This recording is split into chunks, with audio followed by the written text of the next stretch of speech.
Potong sebentar, saya screenshot dulu. Yang lagi di jalan, mangga jangan nyalakan kamera, nanti malah naik motornya malah tidak terlihat. Sesuai, dengarkan saja ya. Baik, saya screenshot dulu, 1, 2, 3. Oke, sip. Baik, kita mulai saja pertemuan pada malam hari ini. Bismillahirrahmanirrahim. Selamat malam. Assalamualaikum warahmatullahi wabarakatuh. Waalaikumsalam warahmatullahi wabarakatuh. Baik, ini sudah pertemuan yang ke-14 ya. Jadi materi yang tersisa tinggal satu bab lagi sebenarnya. Nah, saya coba akan selesaikan materinya pada pertemuan yang ke-14 ini. Jadi nanti di pertemuan yang ke-15 kita masih punya waktu untuk mereview ya dari pertemuan awal sampai akhir. Siapa tahu ada materi-materi yang belum dipahami, itu masih bisa kita adakan pertemuan di pertemuan yang ke-15. Tapi kalau misalkan sampai dengan pertemuan malam ini sudah jelas semuanya, mungkin pertemuan 15 akan dipakai untuk mengevaluasi materi-materi yang sudah diberikan ya. Selain IF 9, ada IF yang lain ada di sini karena kelasnya ada yang saya gabungkan beberapa kelas. Ada IF yang lain selain IF 9? Saya Pak dari IF 3. Oh, IF 3 ya, dan ya. IF 2 ada juga ya. Oke. Dari IF 3. Ya, berarti IF 2 ada, IF 3 ada ya. IF 5 nggak ada ya, hanya 2, 3 dan 9. Baik, hari ini kita akan melanjutkan tentang distribusi probabilitas. Saya review dikit ya, pertemuan minggu kemarin kita sudah membahas 3 jenis distribusi probabilitas yang diskrit ya, baik distribusi binomial, hipergeometrik, dan Poisson. Dan juga ada beberapa contoh kasus yang kita selesaikan dengan cara manual. Kemarin sudah saya sampaikan bahwa untuk menyelesaikan beberapa distribusi probabilitas ada 2 cara yang sudah yang diberikan oleh statistik ya.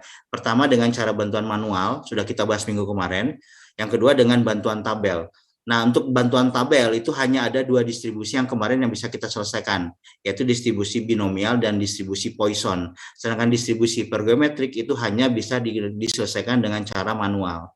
Nah, hari ini ada 2 sesi pembelajaran yang akan saya berikan. Yang pertama adalah saya akan mengajarkan bagaimana cara menggunakan tabel untuk menyelesaikan persoalan yang sama di distribusi binomial dan distribusi Poisson. Ya, dengan bantuan tabel itu akan sangat mempercepat kita dalam mengerjakan soal yang kemarin. Itu sesi yang pertama.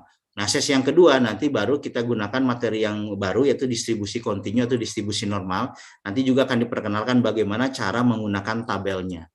Nah, kalau Anda perhatikan di LMS ada 4 file yang saya sudah berikan ya. Yang pertama adalah PPT tentang distribusi kontinu, distribusi normal, dan 3 file dalam bentuk PDF itu tabel distribusi binomial, tabel distribusi Poisson, dan tabel distribusi normal. Dan 3 tabel tersebut akan kita pergunakan pada malam hari ini. Oke ya, itu kira-kira 2 sesi pembelajaran yang insya Allah mungkin akan kita selesaikan di pertemuan yang ke-14. Baik, sebelum kita mulai pertemuan pada malam hari ini, mungkin ada yang ingin ditanyakan di pertemuan yang minggu lalu terkait dengan bagaimana mengolah data dengan menggunakan distribusi binomial, hipergeometrik maupun Poisson. Silakan kalau memang ada yang ingin ditanyakan. Enggak, saya kasih waktu kalau memang ada.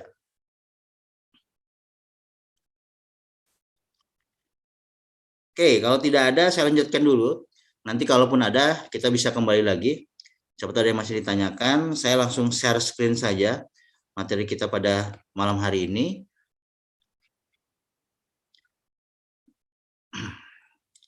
Oke, yang pertama adalah bagaimana kita menyelesaikan persoalan untuk distribusi binomial, kemudian distribusi Poisson dengan menggunakan bantuan tabel.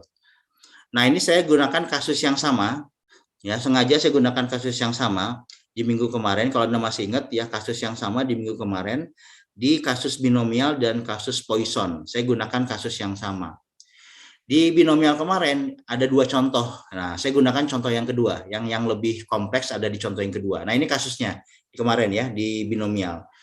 Saya jelaskan sedikit kasusnya. Di sini ada probabilitas seorang sembuh dari penyakit jantung setelah dioperasi adalah 40% atau 0,4. Bila diketahui ada 10 orang menderita penyakit ini, berapa peluang? Pertanyaannya A, B, C, dan D. Nah, dengan cara manual kemarin Anda sudah bisa cara mengerjakannya. Nah, sekarang kita akan coba praktekkan bagaimana bantuan tabel distribusi normal bisa mempercepat proses pengerjaan manual yang sudah kita kerjakan kemarin. Nah, sebelum kita gunakan tabel, maka ada beberapa hal yang perlu kita perhatikan ya sebelum kita memanfaatkan tabel suatu distribusi probabilitas. Yang pertama, khusus untuk binomial dulu ya. Yang pertama, kita cek dulu apakah nilai P-nya, nilai probabilitas suksesnya, itu ada tertera di dalam tabel atau tidak. Jadi dicek dulu nilai probabilitasnya itu ada di dalam tabel atau tidak. Karena tidak semua nilai probabilitas itu ada di dalam tabel. Kalau nilai P-nya ada di tabel, maka kemungkinan besar itu bisa diselesaikan dengan bantuan tabel. Kalau nilai P-nya ada di dalam tabel. Tapi kalau nilai P-nya tidak ada di dalam tabel, maka mau tidak mau, Anda harus bisa menyelesaikannya dengan cara manual. Gitu ya. Nah, di contoh yang pertama ini nilai P-nya 0,4. Nah, kita cek tabel distribusi binomialnya. Nah, ini tabel distribusi binomial. Ya, kalau kamu perhatikan di sini, setiap tabel distribusi probabilitas pasti ada rumusan cara penggunaannya di atasnya. Nah, sebelum kita detail bahas tabel ini, yang perlu kamu rubah adalah, ya kalau kamu nanti print out, yang perlu kamu berubah adalah semua notasi R kecil. Nah, ini ada R kecil ya, ini ada 1, ada 2, ada 3, ada 4. Pokoknya semua notasi R kecil itu diganti dengan X kecil. Nah, kasih catatan di handout-nya ya, kalau belum di print nggak apa-apa, kasih catatan saja. Jadi semua notasi R kecil itu diganti dengan X kecil. Jadi kita tidak mengenal lagi yang namanya R kecil. Yang ada cuma X kecil ya. Oke, itu silakan diganti dulu. Jadi kita tidak kenal lagi yang namanya R kecil. Sehingga rumusan ini kalau kita baca ya di sini, probabilitas X besar lebih kecil dari X kecil sama dengan sigma X dari mulai 0 sampai dengan X tertentu. Kemudian ini kombinasi yang kemarin saya jelaskan, kombinasi N sama X dikali P pangkat X dikali 1 min P pangkat N dikurangi X. Ya, ini rumusan untuk distribusi binomialnya. Itu catatan yang pertama. Nah, catatan yang kedua, tabel ini bisa digunakan secara langsung hanya jika nilai fungsi pembatasnya di sini, ini nilainya tandanya lebih kecil sama dengan. Jadi kalau tandanya lebih kecil sama dengan, dia bisa digunakan secara langsung. Artinya dengan melihat nilai di sini akan ketahuan jawabannya. Bagaimana Pak kalau tandanya tidak lebih sama dengan, misalnya tandanya lebih besar sama dengan, atau lebih besar, atau misalkan sama dengan tandanya. Apakah tabelnya bisa digunakan? Bisa, tapi tidak bisa digunakan secara langsung. Jadi harus dirubah dulu bentuknya. Tapi kalau bentuknya sudah lebih kecil sama dengan, ini tabel bisa digunakan secara langsung. Oke, itu catatan yang kedua. Nah, catatan ketiga, baru kita lihat bentuk fisik dari tabelnya. Kalau Anda perhatikan di sini, di atas ini adalah kolom ini, di atas ini, baris yang pertama ini, ada nilai probabilitas. Nih, kalau diperhatikan, probabilitasnya dari mulai 0,01, 1% sampai dengan 50%, yang paling kanan. Artinya dia punya keterbatasan. Ketika sudah lebih dari 50%, maka tabel ini tidak bisa digunakan. Kalau nilai P-nya lebih dari 50%. Misalkan nilai P-nya 55%, maka tabel ini nggak bisa digunakan. Maksimal itu adalah 50%. Baru tabel ini bisa digunakan. Nah, di contoh kasus kita tadi, ya P-nya sama dengan 40%, 0,4. Kita cek di sini, ada nggak 0,4? Oh, ternyata di sini nih. Nah, ini. Nilai 0,4 ada di sini. Ini 0,4. Nah, berarti tabel kita bisa kita gunakan. Karena nilai 0,4-nya sudah ada di sini. Kalau sudah ada nilai 0,4 P-nya sudah ada, saran saya ya gunakan tabel saja.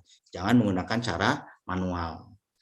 Oke ya, itu 3 hal yang perlu diperhatikan ketika menggunakan tabel distribusi binomial. Oke, sekarang kita cek tadi soalnya. P-nya 0,4, oke, sudah bisa pakai tabel, N-nya 10. Pertanyaan pertama, paling banyak 1 orang yang dapat sembuh. Maka harus kita bikinkan notasinya dulu ya. Ini, P-nya 0,4, N-nya 10. Kamu harus bisa bikin notasinya seperti ini. Tetap harus bisa bikin notasinya seperti ini. Paling banyak 1, kita bikin P, X lebih kecil 1. Nah, ini perhatikan.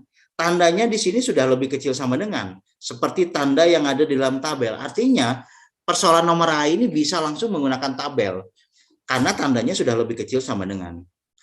Ya, jadi ini bisa pakai tabel. Caranya kita rubah menjadi bahasa tabel. Ini bahasa tabel ya. Sigma X-nya dari mulai 0 sampai dengan X-nya sama dengan 1. Kenapa 1? Karena maksimal di angka 1. Kemudian ini tulis saja B dalam kurung X, N-nya 10, P-nya 0,4. Nah, nilainya kita lihat di dalam tabel ya. X-nya 1, P-nya 0,4. Kita lihat di tabel, X-nya 1, ini 0,4 ya P-nya. Nah, N-nya 10. Nah, ini kan N-nya 2, 3, 4, 5, 6. Cari N-nya 10, berarti ke bawah lagi. Nah, ini ya. Nah, ini N-nya 10. P-nya 0,4 yang ini. Nah, kita cari yang X-nya sama dengan 1. Ini X1. Nah, kita lihat ke kanan. Nah, ini nilainya. Nah, ya, ini nilainya 0,0464. Nah, ini sini jawaban kita. Nah, nilainya 0,0464. Nah, ini jawabannya. Jadi paling banyak satu orang yang sembuh itu nilainya 0,0464. Kalau kita lihat manualnya, kemarin kita cari, ini manualnya. Ya, kamu bisa cross check di pertemuan minggu kemarin di handout yang saya berikan, perhitungan manual kita 0,046. Artinya kalau kita bandingkan tabel dengan manual, ini hampir mendekati, bisa dikatakan sama. Tapi proses pengerjaannya, kalau Anda masih ingat di minggu kemarin, ketika kita bicara X sama dengan 1, kan harus kita bongkar dulu X-nya 0 berapa, X-nya 1 berapa, kemudian dijumlahkan. Tapi kalau ini hanya dalam satu baris, ini bisa kita gunakan tabel, soal nilainya akan sama. Ya. Ini membuktikan bahwa tabel akan jauh lebih cepat dibandingkan kita gunakan cara manual. Oke, silakan ada pertanyaan untuk yang A dulu. Yang paling banyak 1, silakan. Ada pertanyaan, mangga.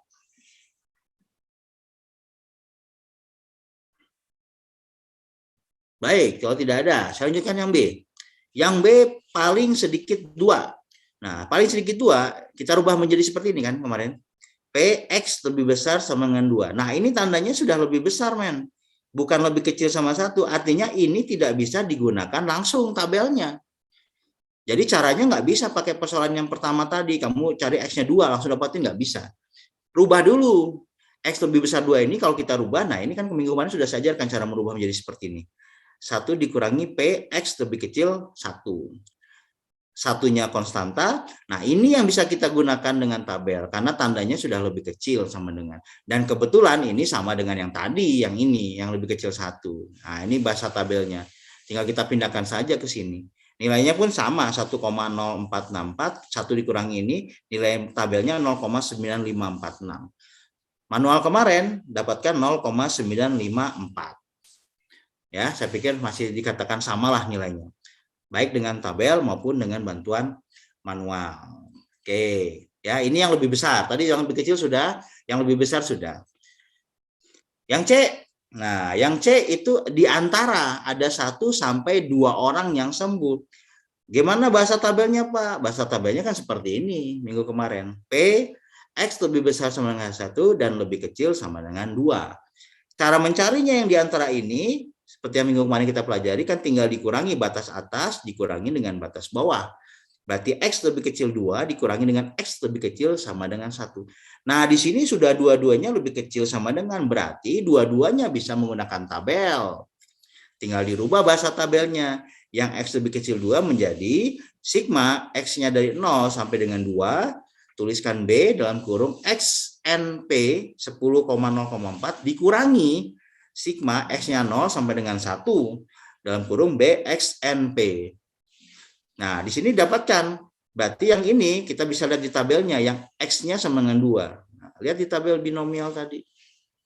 Masih 0,4 tapi X-nya 2. Nah, yang bawahnya kan. Nah, ini nilainya 0,1673. Nah, ini nilai yang X sama dengan 2. 0,1673. Yang satunya ya yang atasnya 0,0464 ya tinggal dikurangi saja kalau begitu. Ya kan 0,1673 dikurangi 0,0464. Dapatkan nilainya 0,1209. Cara manualnya kebetulan sama banget nih 0,1209. Ya, jadi tidak ada perbedaan antara cara tabel dengan cara manual. Nah, yang terakhir yang tepat 1. Nah, untuk khusus tepat 1 ya, saya pribadi menyarankan lebih mudah dengan cara manual kalau tepat 1. Kenapa? Kalau X-nya sama 1 tinggal kamu masukkan ke rumusan binomial. Selesai tuh. Ya, X-nya 1, N-nya 10, P-nya 0,4. Berarti kan kombinasi 10 kombinasi 1 dikali 0,4 pangkat 1 dikali 0,6 pangkat 9. Lebih cepat kalau pakai manual. Tapi kalau mau pakai tabel boleh-boleh saja. Nah, kalau tepat 1, nah ini yang kadang-kadang mahasiswa suka lupa. Kalau tepat 1 dirubah bahasa tabel itu artinya pembatas atasnya 1 dikurangi dengan pembatas bawahnya 0. Jadi kalau tepat 1 itu 1 dikurangi 0. Kalau tepat 2 nanti 2 dikurangi 1, tepat 4 dikurangi 3, tempat 9 dikurangi 8. Nah, kayak gitu. Itu yang kadang-kadang suka lupa mahasiswanya, proses pengurangannya itu. Karena dia posisinya di titik tepat gitu ya. Nah, kalau tepat 1 ya kita rubah saja. Batasan atasnya 1, batas bawahnya 0, nilainya ini di tabel. Kemudian yang batas atasnya 0, batas bawahnya juga 0 titiknya. Di tabel dapatkan 0,06. Ini kan di tabel, yang 00 itu ini. AX-nya 0, ininya 0,4. Nah, ini dapatkan 0,006 yang ini. Ya tinggal dikurangi saja 0,0464 dikurangi 0,006. Ya, kamu dapatkan nilainya 0,0404. Pakai tabel, nah pakai manual nilainya 0,04. Sama-sama saja. Nah, itulah bagaimana kita bisa memanfaatkan tabel distribusi binomial untuk menyelesaikan sebuah kasus distribusi probabilitas yang khusus memang mengikuti pola distribusi binomial. Dan sudah kita buktikan hasilnya bisa dikatakan sama. Dan waktunya sangat cepat durasinya. Mungkin kalau manual kita gunakan misal 10 menit, dengan tabel mungkin kita bisa mereduce mungkin antara maksimal 5 menit, setengahnya bisa kita reduce ya waktunya. Oke, silakan ada pertanyaan untuk tabel distribusi binomial. Silakan kalau memang ada, mangga.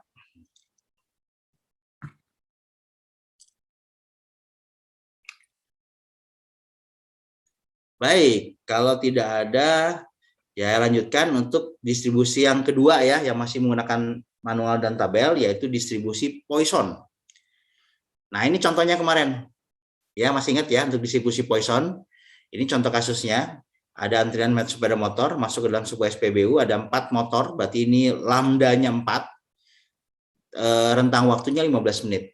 Nah, kalau di tabel itu nilai rentang waktu itu tidak ada ya, nilai rentang waktu itu hanya digunakan untuk memprediksi nilai lambda yang saya bilang kemarin ya. Kalau rentang waktunya berubah maka nilai lambda pun akan berubah. Nah, di sini tidak ada perubahan rentang waktu di pertanyaannya, berarti nilai lambdanya tetap 4. Nah, sama ya dengan distribusi binomial, kita cek tabel distribusi Poisson kita. Nah, ini tabel distribusi Poisson ya. Nah, sama dengan binomial, di atasnya juga ada aturan penggunaannya. Dan di sini juga sama tandanya, lebih kecil sama dengan. Artinya, kalau tandanya bukan lebih kecil sama dengan, maka ini tidak bisa digunakan secara langsung. Harus lebih kecil sama dengan.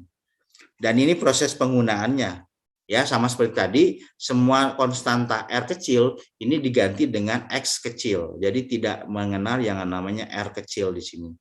Sehingga rumusnya sigma X dari 0 sampai X tertentu dikali lambda pangkat X dikali epsilon pangkat min lambda dibagi dengan X faktorial. Itu rumus manualnya. Nah, kemudian di sini juga ada penjelasan tentang nilai lambdanya. Nah, nilai lambdanya kalau kamu perhatikan dari nilai 0,1 ini paling kecil, terus kita ke kanan ke bawah sampai dengan lambdanya paling besar itu 15 kalau nggak salah. Ya ini 15. Ya, berarti kalau lambdanya tidak ada di dalam tabel, maka ini tidak bisa digunakan. Ya, sekali lagi ini sangat tergantung dari nilai lambdanya. Kalau lambdanya ada di tabel gunakan, kalau tidak ya tidak bisa kita gunakan nilai si tabelnya nggak bisa kita gunakan intinya, gitu ya. Oke, ini kalau kita lihat penggunaan distribusi binomial Poisson untuk tabelnya. Nah, kita gunakan kasus yang sama ya, minggu kemarin yang tadi. Berarti tadi lambdanya 4 dan 4 itu ada di tabel, berarti bisa kita gunakan. Nah, kita jawab pertanyaannya sekarang. Yang pertama, maksimal ada 2 motor yang masuk antrian. Nah, bikin dulu persamaan matematisnya. Ini lambdanya 4, yang A maksimal 2 motor berarti PX lebih kecil 2. Nah, ini bisa digunakan secara langsung nih karena tandanya lebih kecil sama dengan. Kita rubah menjadi bahasa tabelnya. Dari sigma X dari 0 sampai 2, kemudian P bukan B lagi tapi P dalam kurung X, lambda berarti X, 4. Tinggal dicari yang lambdanya 4, X-nya 2, berapa nilainya di sini? Nah, nih. Lambdanya 4 ini. Oke, ini lambdanya 4. Cari yang X-nya 2, ini X-nya 2. Nah, kita cari di sini. Nah, ini nilainya. 0,2381. Udah dapat tuh nilai probabilitasnya. Sedangkan manual kita kemarin nyari 0,2379. Oke lah, masih sama lah ya. Kalau ini dibulatkan kan 0,238 juga. Ya, jadi hampir sama dengan cara tabelnya. Oke, ini yang A ya, yang maksimal 2 motor. Yang B, minimal ada 2 motor yang masuk antrian. Nah, rubah lagi bahasanya menjadi PX lebih besar sama dengan 2. Nah, ini nggak bisa tabel digunakan ini. Karena apa? Karena tandanya lebih besar sama dengan. Rubahlah menjadi biar tandanya tidak ada lebih besar sama dengan. Gimana caranya? Ini dipakai ini. 1 dikurangi P dalam kurung X lebih kecil 1. Nah, X lebih kecil 1 ini bisa kamu gunakan tabel. 1 dikurangi, bahasa tabelnya keluarkan, dari mulai X0 sampai dengan X1, PX, 4. Berarti nilai X-nya 1 berapa? Yang lambdanya 4. Cari di sini. Lambdanya 4, X-nya 1. Nih, 0,0916 di atasnya ini. Masukkan ke sini, 1 dikurangi 0,0916 dapat 0,9084. Manual kita 0,9085. Oke, masuk lah ya. Nggak banyak berubah tabel dengan manual. Yang terakhir, yang tepat 2. Tepat 2 sama kayak tadi ya. Tepat 2 itu berarti 2 dikurangi 1. Batas atas 2 dikurangi dengan batas bawahnya yang 1. Batas atas 2 tadi udah kita cari di tabel 0,2381 dengan cara yang sama. Yang S yang sama 1 juga kita dapat cari ini 0,0916. Kurangi saja selisihnya 0,1465 dengan cara tabel. Manualnya 0,1464. Oke, itu untuk distribusi Poisson. Silakan ada pertanyaan. Mangga. Pak, Ya, silakan. Pak. Mangga. Pak, nanti kalau misalnya di soal kan itu tadi yang manual sama tabel ada beda. Ya. Jadi kalau misalnya kita jawab mau dua-duanya nggak masalah gitu. Mau dua-duanya, waduh, dua-duanya satu aja belum tentu kejawab. Jangan dua-duanya, pilih salah satu saja. Makanya saya bilang kalau bisa pakai tabel, gunakan tabel. Tapi kalau kalau tabel tidak bisa, ya langsung pakai manual. Jadi jangan dibandingkan dua-duanya kecuali memang masih punya waktu ya dan butuh tantangan misalkan, ya silakan dikerjakan dua-duanya. Tapi kalau sudah kita buktikan jawabannya sama, ya udah pilih salah satu saja. Kalau bisa pakai tabel ya pilih tabel, jangan manual. Kalau hanya bisa pakai manual ya jangan maksakan pakai tabel karena tidak bisa. Kayak gitu. Ya? Ya, oke Pak. Oke, siap. Selama pengerjaannya betul, saya pikir jawabannya tidak akan jauh beda. Ya, bisa dikatakan sama lah. Tadi juga kan nilai-nilainya juga koma-komanya tipis, ya tidak ada berbeda sampai beberapa digit gitu ya. Tetap ada, bisa dibilang similar lah, sama gitu ya. Ya, yang lain silakan. Cuma hati-hati ya, kalau misalkan mau pakai tabel, kamu harus bisa menuliskan bahasa-bahasa sepertinya ini. Jadi jangan sampai begini, PX lebih besar 2, langsung nilainya sekian. Nah ini berarti prosesnya yang salah kalau menurut saya. Tetap harus ada proses ininya. Jadi ketahuan nih, kamu pakai tabel atau tidak. Nah, jadi jangan sampai bahasa matematisnya kemudian langsung nilainya. Walaupun kamu menggunakan tabel, tapi tetap prosesnya harus ditulis lagi. Cuma nanti nilainya tidak pakai manual, tapi pakai tabel. Gitu. Mangga yang lain, silakan. Sampai dengan distribusi Poisson. Tabel. Baik, berarti di sesi yang pertama, alhamdulillah sudah selesai. Jadi kita sudah bisa membuktikan, baik dengan manual maupun tabel, khusus untuk dua distribusi ya, binomial dan Poisson itu tidak ada kesamaan, bisa dikatakan sama. Jadi tinggal nanti pintar-pintarnya kita, apakah kita akan menggunakan tabel, apakah tidak. Jadi harus smart ya, harus pintar dalam mengerjakan soal. Kalau bisa pakai tabel, silakan pakai tabel, biar lebih cepat. Tapi kalau ternyata tidak bisa pakai tabel, ya pakai manual. Atau misalkan sebenarnya bisa pakai tabel, tapi kamu nggak ini kurang paham cara baca tabelnya, lupa lagi misalkan, ya udah lari saja ke manual. Nanti yang saya nilai itu prosesnya. Jadi bukan misalkan harus pakai tabel, tapi kamu tidak pakai tabel, nah itu berarti salah enggak. Tapi prosesnya yang saya lihat. Ya cuma mungkin konsekuensinya ya mungkin proses pengerjaannya yang agak sedikit lama kalau misalnya memanfaatkan manual. Kalau tabel kan 2 soal ini saya pikir kalau udah cepet ya mungkin paling lama juga 15 menit sudah selesai untuk 2 soal. Kalau misalnya semuanya menggunakan tabel. Baik, itu ya resume yang pembelajaran pertama. Jadi kesimpulannya baik manual maupun tabel itu nilainya sama-sama saja. Kecuali hipergeometrik ya, hipergeometrik hanya bisa manual, tidak ada bantuan tabel. Oke, itu pembelajaran yang pertama. Nah, berarti untuk distribusi probabilitas diskrit sudah selesai. Binomial, hipergeometrik, Poisson, tabel dan manual sudah kita pelajari. Sekarang kita masuk lagi ke materi yang terakhir untuk materi perkuliahan di semester sekarang adalah distribusi probabilitas dengan data kontinu. Nah, ini materi kita yang terakhir, materi pemuncak lah yang terakhir ya. Berarti kita bisa selesaikan di minggu yang ke-14. Oke, ini materi kita tentang distribusi kontinu.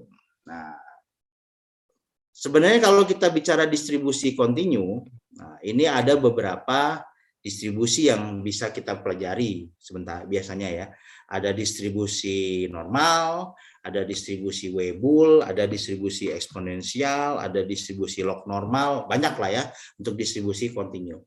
Tapi saya pilihkan satu jenis distribusi yang paling banyak digunakan, yaitu distribusi normal. Bahkan kalau dibandingkan distribusi binomial, hipergeometrik sama Poisson, distribusi normal ini lebih dominan digunakan oleh peneliti-peneliti ya. Karena memang dia lebih fleksibel dan data yang dipergunakan karena dia kontinu, maka ruang lingkupnya lebih besar dibandingkan data-data diskrit. Oke, itu salah satu keunggulan kenapa kita belajar yang namanya distribusi normal. Ini pengantarnya. Kalau misal kamu baca di beberapa buku, ada yang menyebutnya distribusi normal ini dengan distribusi Gauss. Nah, perbedaan yang signifikan, selain kamu menentukan nilai probabilitasnya, untuk distribusi normal harus diakhiri dengan tanda atau menggambarkan sebuah kurva yang namanya kurva normal. Jadi selain kita nilai probabilitasnya sekian persen, maka kita gambarkan kurva normalnya bentuknya seperti apa. Nah, normal baku itu bentuknya kurang lebih seperti ini. Nah, ini bentuk normal baku, kurva normal baku. Ya, sama dengan distribusi yang lainnya, distribusi normal pun punya yang namanya parameter. Nah, ada dua parameter distribusi normal, ya. Yang pertama adalah parameter mu ini, ya, biasanya didekati dengan nilai rata-rata atau min, dan juga parameter ini lambang ini ya, ini bacanya THO, to bacanya. Nah, biasanya didekati dengan harga simpangan baku atau standar deviasi. Jadi ini adalah dua buah parameter yang harus dimiliki oleh distribusi normal. Bagaimana bentuk gambarnya, mu dan to-nya? Nah ini kalau distribusi normal baku, nilai mu-nya, titik tengahnya itu harus sama dengan 0. Dan nilai to-nya itu sama dengan 1. Berarti kalau di sebuah soal dikatakan sebuah distribusi normal baku, langsung Anda harus ngeh bahwa mu-nya sama dengan 0, to-nya sama dengan 1. Karena biasanya tidak pernah disebutkan parameternya kalau dia sudah distribusi normal baku. Ini nilai mu-nya ya, nilai tengah-tengahnya di sini. Ini bisa bergeser ke kiri dan ke kanan, tergantung nanti studi kasusnya. Dan nilai to-nya juga bisa membesar dan bisa mengecil. Jadi kurvanya tuh bisa melandai atau kurvanya bisa meramping ya, tergantung berapa nilai si to-nya. Oke, ini beberapa sifat kurva normal, ya silakan nanti Anda baca saja. Kemudian ini beberapa jenis kurva normal. Ini saya bandingkan ya. Ini dua buah kurva normal. Kalau kamu perhatikan ada kurva normal yang dibentuk dari garis yang putus-putus. Ada juga satu buah kurva normal dibentuk dengan garis yang lurus, yang solid. Nah, kalau bentuknya dibandingkan seperti ini adalah dua buah kurva normal yang nilai mu-nya tidak sama. Ya, kalau kamu garis titik puncaknya ke bawah yang putus-putus dengan yang solid, itu pasti ketemu di sumbu X-nya nilai yang berbeda. Itu artinya mu-nya tidak sama. Tapi kalau kita lihat besar ininya, bentuk kurvanya, gemuk atau kurus kurvanya ini secara kasat mata sama ya, bentuknya sama. Berarti ini to-nya yang sama, tapi mu-nya yang berbeda. Kalau yang ini, nah ini mu-nya sama nih, semuanya berada di titik tengahnya 0. Mau dia agak landai, mau dia agak ramping, titik tengahnya ada di titik 0. Berarti ini mu-nya sama, tapi to-nya yang beda-beda. Ya, kalau yang landai ini, yang solid garis solid ini to-nya besar. Kalau yang ramping ini to-nya kecil gitu. Ya, oke. Kalau yang ini dua-duanya yang beda.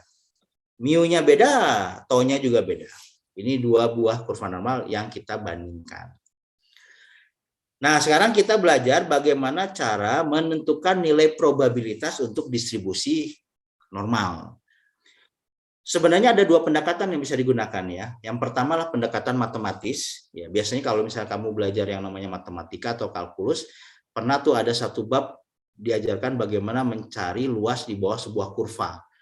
Nah, pendekatannya dari sana sebenarnya. Itu biasanya kita menggunakan konsep integral ya. Mungkin ada yang masih ingat atau tidak. Ini namanya konsep integral. Kita gunakan integral di sini, batas atas dengan batas bawahnya, kemudian kita cari berapa nanti luas di bawah kurvanya. Itulah nilai probabilitasnya. Itu kalau kita gunakan pendekatannya adalah pendekatan matematis ya. Tapi karena kita mata kuliahnya statistik, maka ya udah kita gunakan saja pendekatan statistik. Yang ternyata jauh lebih simpel dibandingkan pendekatan matematis yang statistik itu. Nah, bagaimana cara mencari nilai probabilitasnya? Ini keunikan kedua ya yang dimiliki oleh distribusi normal. Kalau distribusi binomial, distribusi Poisson, itu kita boleh memilih mau pakai cara apa. Pakai cara manual atau pakai tabel. Pilih salah satu ya, dan hasilnya pasti sama. Tapi kalau untuk distribusi normal nggak boleh begitu. Kita tidak boleh memilih, tapi kita harus menggunakannya, dua-duanya kita gunakan. Yang manual kita gunakan, yang tabel kita gunakan. Jadi serial ya, gunakan manual dulu untuk satu proses, kemudian proses berikutnya lanjutkan dengan bantuan tabel.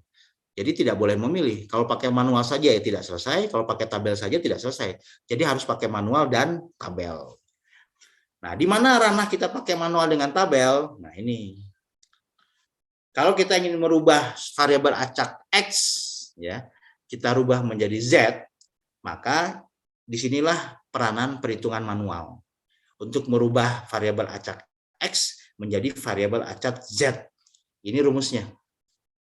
Z sama dengan X dikurangi mu dibagi dengan tau. Ini manual. Ya, sekali lagi kasih catatan, ini untuk merubah variabel acak X menjadi variabel acak Z dengan cara manual. Nanti dari variabel acak Z baru kita bisa cari nilai probabilitasnya. Nah, itu mau tidak mau harus pakai bantuan tabel. Ya, jadi di situ ranah-ranahnya. Dari X menjadi Z pakai manual, dari Z menjadi P pakai tabel. Tidak mungkin dari X menjadi P, tidak mungkin. Jadi X itu pasti Z dulu. Z itu baru menjadi P. Itu prosesnya. Oke ya, seperti itu. Nanti kita lihat tabelnya akan seperti apa. Contoh dulu. Nih, jika diketahui sebuah distribusi normal dengan nilai mu-nya, kita dapatkan nilainya 40. Dengan tau-nya 6. Nah, ini bukan distribusi normal baku ya, karena mu-nya bukan 0 dan tau-nya bukan 1. Berarti ini distribusi yang normal yang tidak baku. Kita disuruh menentukan, ada dua pertanyaan. Pertama, luas di bawah kurva normal yang nilai variabel acaknya lebih kecil dari 32. Berarti X lebih kecil dari 32. Yang kedua, yang luas di atas kurva normal, di mana X-nya lebih besar dari 27. Nah, ini ada dua cara yang berbeda nih. Kamu perhatikan caranya ya. Yang lebih kecil dulu nih. Pertanyaannya kan gini, Px lebih kecil dari 32. Ini berarti variabel acak X harus kita rubah dulu menjadi variabel acak Z. Caranya gimana? Pakai manual. Z sama dengan X dikurangi mu dibagi dengan S. Nah, X-nya berapa? X-nya 32. Dikurangi mu-nya tadi di soal 40. Dibagi 6. Dapatkan Z-nya min 1,33. Jadi jangan takut Z itu minus, karena nilai Z itu bisa positif, bisa negatif. Tergantung nilai X dan mu-nya. Kalau X-nya lebih kecil dari mu, ya otomatis dia negatif. Berarti variabel acak X sudah bisa berubah menjadi variabel acak Z dengan nilainya pun berubah. Yang tadinya soalnya lah X lebih kecil 32, sekarang menjadi P, Z lebih kecil min 1,33. Ini lihat perubahannya. X menjadi Z, 32 menjadi min 1,33. Tandanya tidak berubah sama sekali. Sama. Nah, ini berarti manual sudah selesai. Tapi ini bukan nilai probabilitas. Nilai probabilitas harus menggunakan bantuan tabel. Sama seperti distribusi normal, distribusi binomial, Poisson, maka tabel distribusi Z hanya bisa digunakan secara langsung kalau tandanya lebih kecil atau tandanya lebih kecil sama dengan. Di luar ini tidak bisa digunakan secara langsung. Nah, karena ini tandanya sudah lebih kecil, maka ini bisa digunakan secara langsung. Oke, kita lihat ya bagaimana cara penggunaan tabelnya. Ini Z-nya min 1,33 ya, ingat-ingat ya, min 1,33. Oke, di sini saya lihat, saya bukakan tabel distribusi normal. Nah, ini tabelnya. Nah, di sini ada nilai Z-nya. Kalau kamu perhatikan ya, di sebelah kiri tabel ada nilai Z. Ini kalau kamu ke bawah kan, ini dari mulai minus 3,4 di sini, ya, ke bawah terus, makin lama makin membesar, ya, nilainya makin membesar, kemudian akan ketemu titik tengahnya 0, nah itu ketemu 0, nah kemudian ke bawah lagi dia positif, makin membesar, sampai dengan 3,4. Berarti Z itu dari minus 3,4 sampai dengan 3,4. Nilai Z-nya ya yang diperbolehkan. Nah, kemudian yang tengah ini adalah nilai probabilitasnya. Nah, ini yang ngejelimet di tengah ini nilai probabilitasnya. Ya. Maksimal 1 ya, tidak ada yang di atas 1. Tadi nilai Z kita min 1,33, berarti kita cari ranahnya yang negatif ya. Yang min, ini kan positif. Nah, ini yang min. Lihat di Z-nya. Z ini hanya satu angka belakang koma. Sedangkan yang kita butuhkan kan min 1,33. Berarti kita ambil yang satu angka belakang komanya dulu, yang paling awal, min 1,3. Ini yang kita ambil. Nah, lihat dulu yang ini. Nah, ini yang kita lihat dulu, min 1,3. Nah, sisanya yang belakangnya 0,03, kita ambilnya dari yang batas. Nah, ini ya, saya kecilkan dulu tabelnya. Kita ambil dari yang atas. Nah, ini ya, ini 0,03. Ya, jadi min 1,33 kalau digabung ya. Nah, kita lihat pertemuannya. Nah, ini pertemuannya nih. Nah, inilah nilai probabilitasnya. 0,0918. Hanya 9,18% nilai probabilitasnya. Kalau X lebih kecil dari 32. Ini nilai probabilitasnya. Udah selesai. Tinggal kita gambar nanti kurva normalnya. Silakan sampai menentukan nilai probabilitas pakai distribusi normal. Ada pertanyaan? Mangga.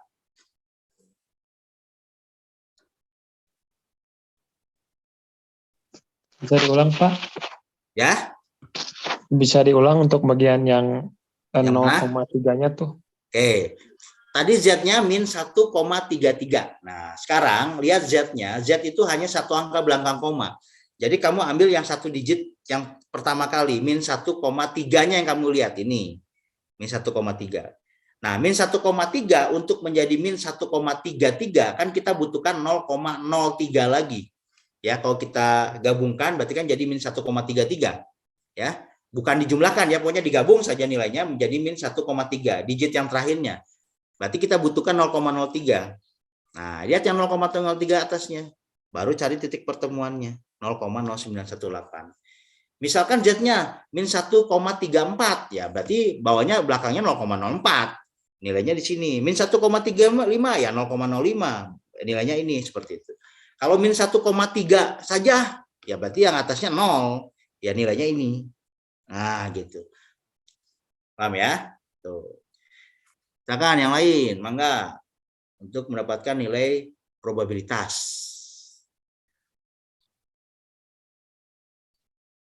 Oke, kalau sudah mendapatkan nilai probabilitasnya, baru kita gambarkan kurva normalnya seperti apa ya.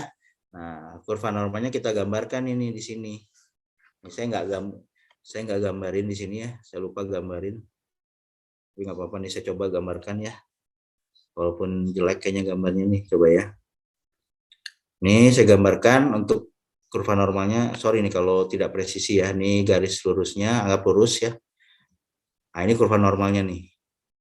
Agak repot nih kalau pakai kursor. Nah, ini kurva normalnya. Anggap kurva normalnya ya. Ini. Nah, yang kita carikan min 1,33 ini berarti 0 di sini. Ini aja kita asal saja menempatkannya. Min itu pasti di samping kiri 0. Anggap saja di sini. Nah, kita garis lurus. Nah, ini Z kita. Ya, min 1,33 ada di sini. Nah, karena dia dimintanya lebih kecil, berarti daerah arsiran yang 0,098 itu yang ini. Nah, ini arsirannya. Nah, ini kita arsir. Kita arsir. Ini kita arsir. Nah, itulah. Itu kurva normalnya. Berarti daerah luas di bawah kurva ini nilainya ini 0,0918. Kecil ya pasti daerahnya. Ya. Jadi cantumkan nilai probabilitasnya dan gambarkan kurva normalnya.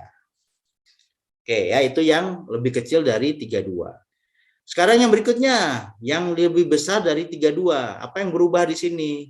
Ya berarti X-nya berubah dong. Tadinya 32 sekarang menjadi lebih besar dari 27. Berarti X-nya sekarang lebih besar dari 27. Ini X-nya. Sama seperti tadi, rubah dulu variabel acak X menjadi Z. X 27 kalau dirubah menjadi Z berapa? Masukin ke rumus yang ini. X dikurangi mu berarti 27 kurangi 40 dibagi dengan 6. Dapatkan min 2,16. Nah, min lagi nih. Min 2,16. Berarti kita tuliskan lagi. PX lebih besar 27 sama dengan PZ lebih besar dari min 2,16. X berubah menjadi Z, 27 berubah menjadi min 2,16, tandanya tidak berubah sama sekali.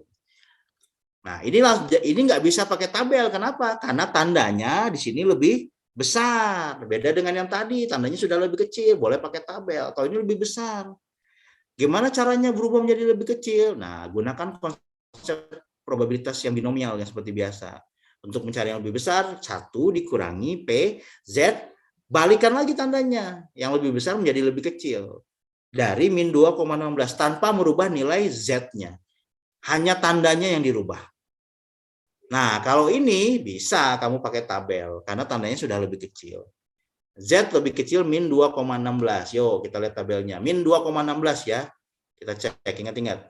Min 2,16. Berarti Z-nya kita lihatlah yang min, ini binomial ya. Nih. Z-nya berarti min 2,1 ya. Digit yang terakhir, yang awal. Nah, ini. Min 2,1. Karena dia min 2,16 berarti sisanya 0,06. Nah, ini 0,06. Set ke sini. Nah, ini kita dapatkan. Nilainya 0,0154. Tapi belum selesai. Itu kan baru yang Z lebih kecil min 2,16. Sedangkan yang kita butuhkan Z lebih besar dari 2,16. Berarti tinggal masukkan ke rumus ini. 1 dikurangi dengan 0,0154. Dapatkanlah 0,9846. Ini nilai probabilitasnya. Nih, kalau digambarkan kurvanya ya sama kayak tadi ya. Kita gambarkan kurvanya. Tapi sekarang dia daerahnya yang lebih besar. Gimana nih cara gambar kurvanya? Coba ya, kita coba. Nah, kita coba nih. Kita bikinkan garis lurusnya, anggap lurus. Ini kurvanya. Set gitu ya. Nah, ini nolnya tengah-tengah. Nah, min 2,16 kan berarti ada di sisi ini. Nah, ini min 2 lah di sini. Nah, ini nilai Z-nya. Set, Z-nya di sini. Cuma yang diminta arsirannya sekarang lebih besar. Berarti bukan lagi yang di sini, tapi yang di sini. Nah, ini yang gede ini nih. Mana ini teh? Ah, ini nih.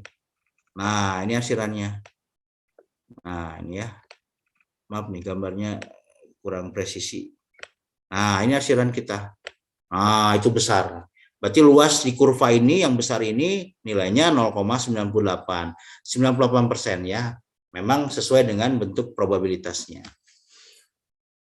Nah, ini yang buat lebih besar. Mulai ada perbedaan ya, yang lebih kecil langsung bisa digunakan, yang lebih besar harus kita rubah dulu. Mangga pertanyaan, yang lebih besar silakan.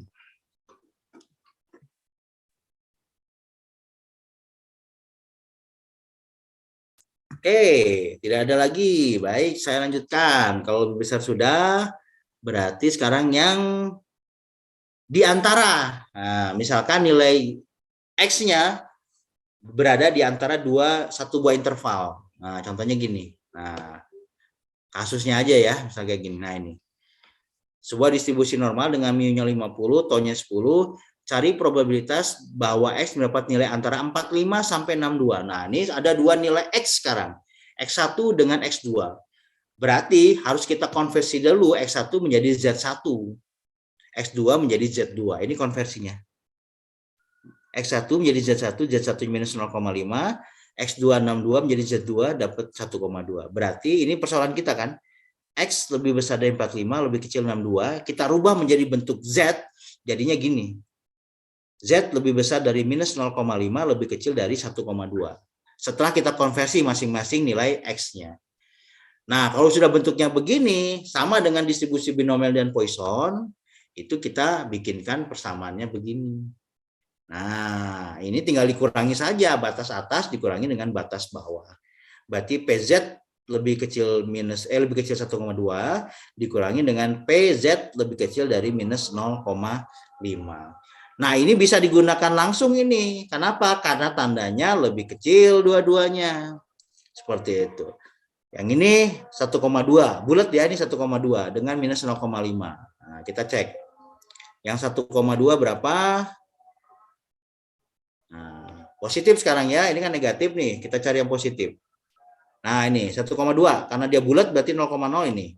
Ini 1,2. 0,8849. Dikurangi dengan minus 0,5. Itu juga bulat. Minus 0,5. Nah, ini minus 0,5. Set. Nah, bulat juga nih. 0,3085.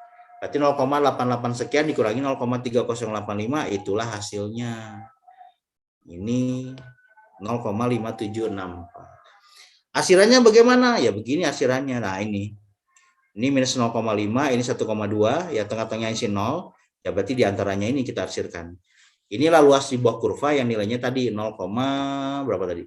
0,5764. Nah, itu ya untuk distribusi normal. Dari yang kecil sudah, yang besar sudah, diantara juga sudah.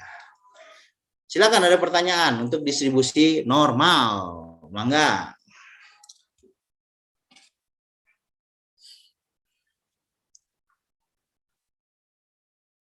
Oke, tidak ada ya. Mudah-mudahan diam itu mengerti ya. Baik nih, ini ada latihannya nih di sini. Nah, ini ada latihan pertama. Coba iseng-iseng nih dikerjain latihannya. Kemudian ini ada latihan kedua. Ini normal juga dua-duanya ya. Silakan dikerjakan. Ini semuanya bisa pakai tabel kalau nggak salah ya. Ini bisa pakai tabel. Ini juga bisa. Kalau ini ya dua-duanya memang bisa pakai tabel, manual dan tabel kan. Oke, silakan dicoba saja. Kalau ada pertanyaan, harus dikerjakan dulu, baru nggak ngerti, baru tanya. Kalau ngerti, kirimkan jawabannya, nanti bisa saya periksa, betul atau salahnya. Gitu ceritanya ya, distribusi normal, mangga. Atuh, silakan ada pertanyaan. Tadi Pak yang soal nomor 2 coba Pak. Yang soal nomor 2, ini. Contoh soal nomor 2. Ya, ini nomor 2, kumaha. Contoh soalnya Pak, yang tadi yang kedua. Contoh soal nomor 2. Apa yang diantara? Oh, yang diantara.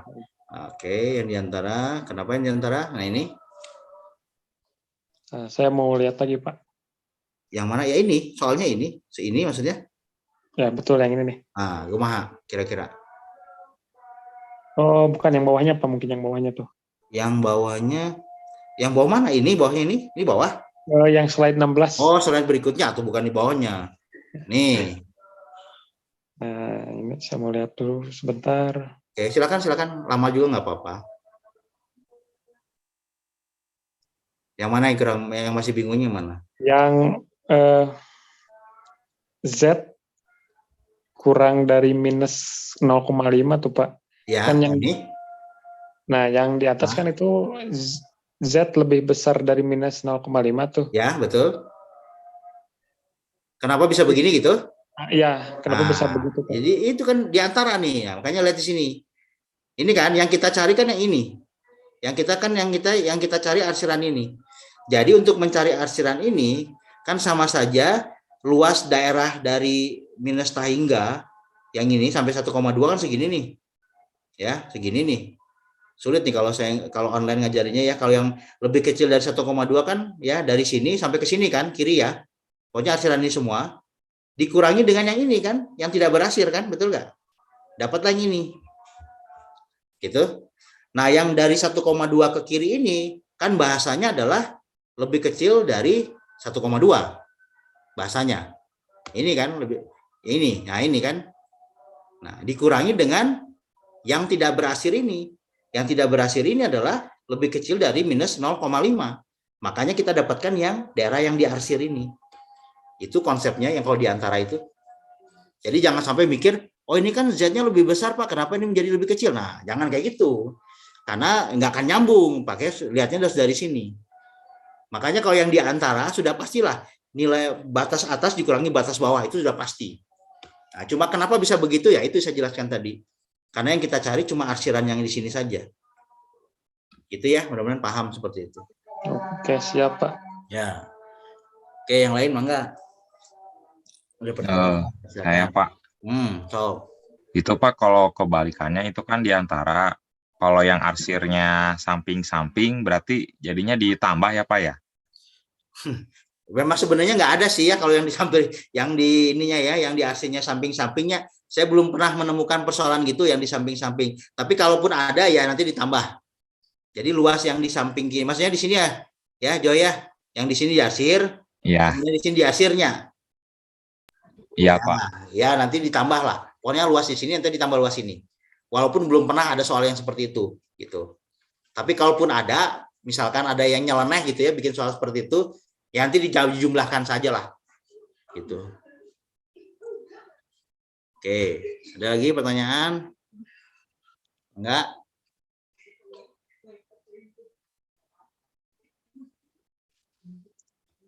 Oke, kalau tidak ada ya saya stop share dulu. Sebelum saya lupa, nanti absen dulu ya. Tadi sudah ada IF2, IF3, IF9. Berarti saya kasih kesempatan dulu buat yang IF2. Nah, sob mangga IF2 aja absen. IF2.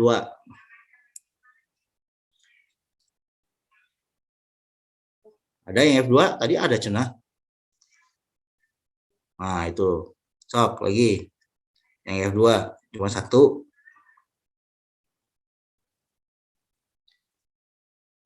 Oh, cuma satu ya, sok. Ini sombong nggak mau ngomong ya si Septian. Oke, sekarang IF3. Oke, IF3.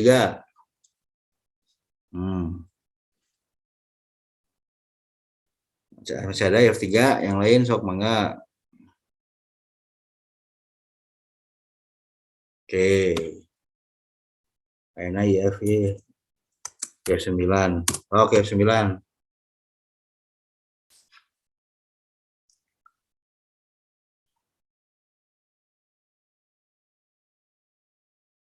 Silakan IF9. Mangga.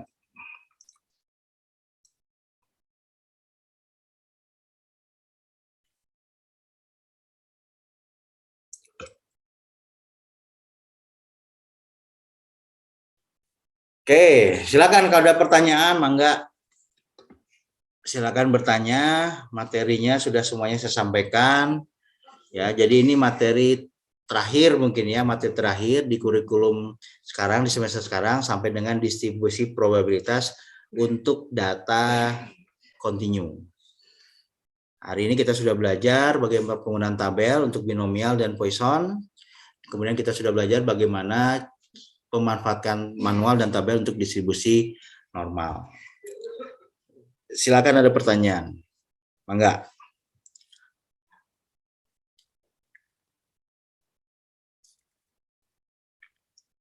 Silakan atau diaktifkan kameranya kalau sudah selesai belajarnya.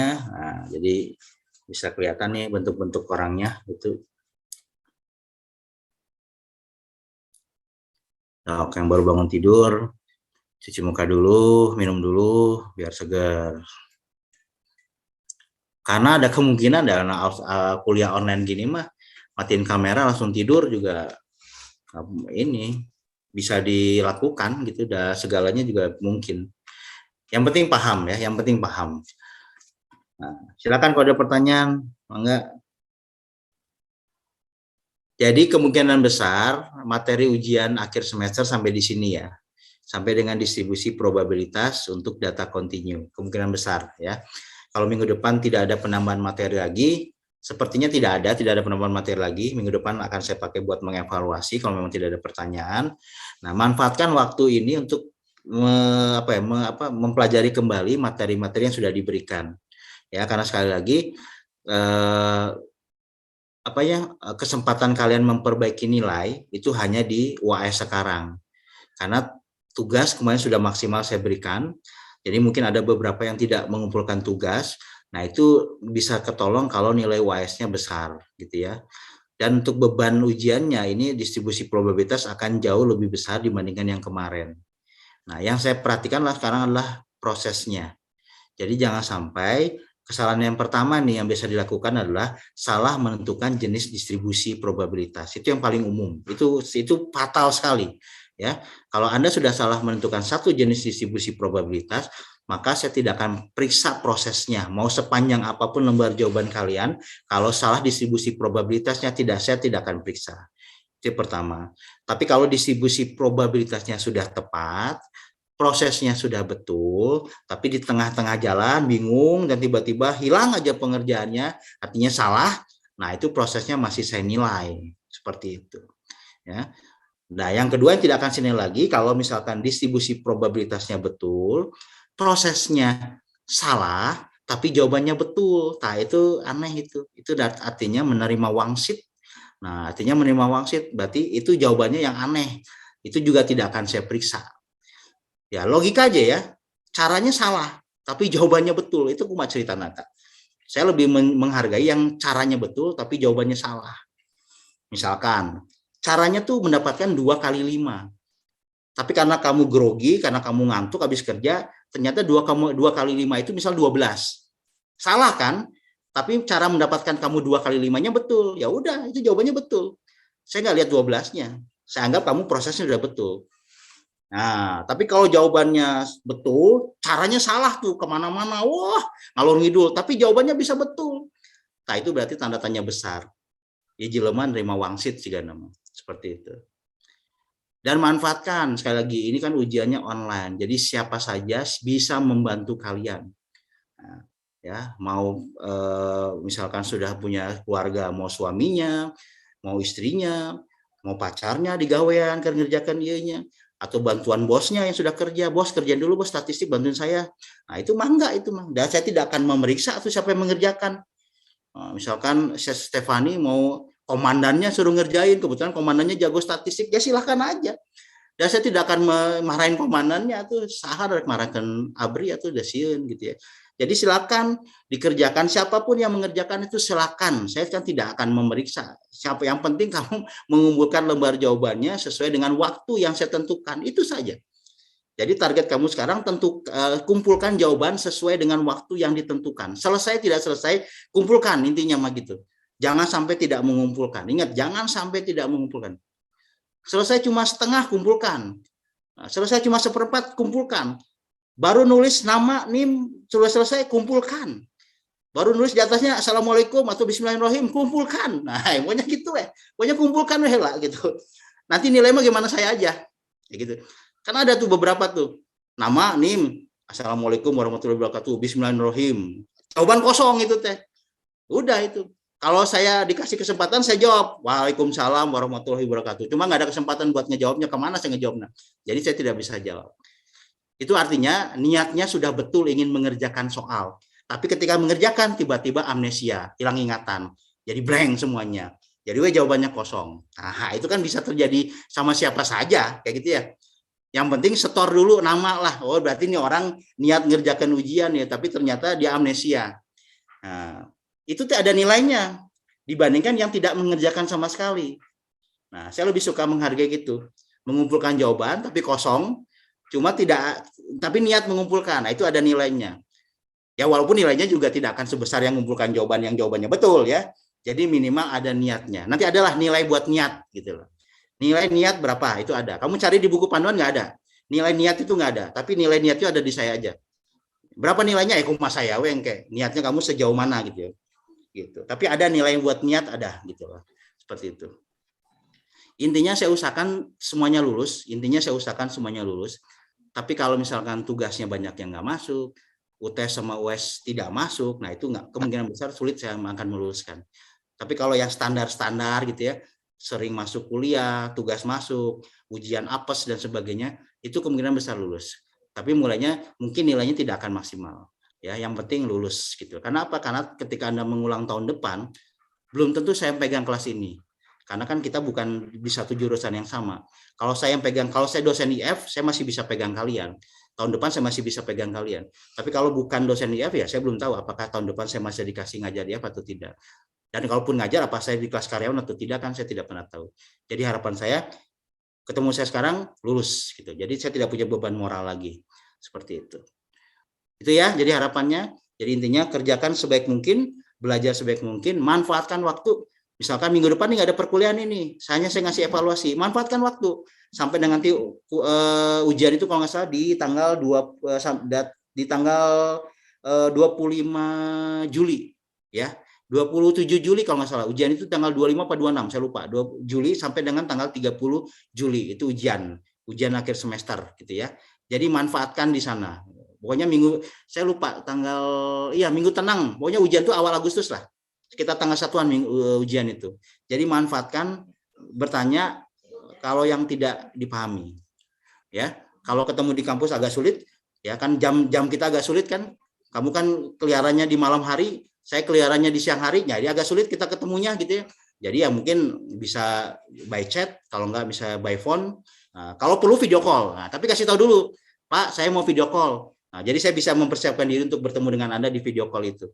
Karena saya suka agak grogi kalau video call sama mahasiswa, apalagi pria ya. Kalau wanita oke lah nggak apa-apa, tapi kalau pria agak gimana gitu video call gitu ya. Jadi kasih tahu dulu kalau mau video call. Jadi saya bisa mempersiapkan diri, gitu ya. Kalau perlu video call, tapi kalau nggak perlu video call juga nggak apa-apa. Kan yang penting voice, yang penting kedengaran suaranya, gitu. Karena dulu ada tuh KM ya, kelas karyawan juga. Setiap mau nanya saya pasti harus video call. Pertanyaan saya, kenapa sih Ata kudu video call jeung saya gitu kan? Apa pentingnya video call dengan saya kalau hanya ingin bertanya, Pak hari ini ada kuliah atau tidak? Kan nggak perlu pakai video call. Jawabannya kan chat juga bisa, tapi nggak perlu pakai video call. Akhirnya saya nggak terima. Bukan berarti kenapa ya, karena nggak penting saja video call sama dosen hanya bertanya, Pak hari ini ada kuliah nggak? Kayaknya pengen lihat mimik muka saya gitu ya, atau kangen gitu dengan wajahnya gitu ya. Ya tinggal chat aja lah kalau hanya tanya gitu aja. Ya, tapi untungnya belum ada sih mahasiswa yang video call dengan saya gitu ya. Seperti itu. Intinya gitu ya, artinya semua komunikasi silakan dibuka, yang penting ujiannya benar. Itu mungkin ya dari saya penutup perkuliahan kita, mudah-mudahan hasilnya bagus. Mudah-mudahan usahanya bagus, jadi kerjaan lancar, nilainya bagus. Intinya saya akan bantu semaksimal mungkin kalau memang Anda ingin dibantu sama saya. Karena sekali lagi saya respect sama teman-teman yang sedang bekerja dan juga menyempatkan diri buat kuliah, itu saya respect sekali. Jadi silakan kerjakan sebaik mungkin, semampu mungkin. Yang penting kumpulkan tepat pada waktunya. Kuncinya di sana. Kumpulkan tepat pada waktunya. Apapun hasilnya, kumpulkan tepat pada waktunya. Gitu ya. Oke, itu saja mungkin dari saya ya. Sampai ketemu lagi nanti, kalau minggu depan kita masih ketemu berarti ketemu minggu depan. Kalau tidak ya berarti nanti ketemu pada saat ujian. Itu saja mungkin ya yang bisa saya sampaikan. Sukses semuanya, buat kerjanya sukses semua. Mudah-mudahan lancar semuanya. Terus nilainya juga bagus-bagus untuk mata kuliah ini dan yang lainnya. Mohon maaf kalau selama perkuliahan ada kata-kata yang menyinggung atau ada bahasa-bahasa tubuh yang menyinggung untuk semuanya, saya mohon maaf. Ya mudah-mudahan kita nanti dipertemukan kembali di waktu yang akan datang. Ya, kalau sempat main ke kampus, main ke lantai 5, ya, karena saya belum pernah nih dikunjungi oleh teman-teman karyawan. Ya, main aja ke lantai 5, ketemu sama saya. Nah, kita ngobrol. Ngopi-ngopi lah, kita ngopi-ngopi cantik gitu ya. Kayak gitu saja mungkin ya, teman-teman. Sampai ketemu lagi minggu depan. Saya tutup kalau tidak ada pertanyaan. Jelas ya semuanya ya? Oke, kalau sudah, saya tutup. Sampai ketemu lagi minggu depan. Selamat malam. Assalamualaikum warahmatullahi wabarakatuh. Waalaikumsalam warahmatullahi wabarakatuh. Terima kasih Pak. Terima kasih, Pak. Terima kasih, Pak. Siap.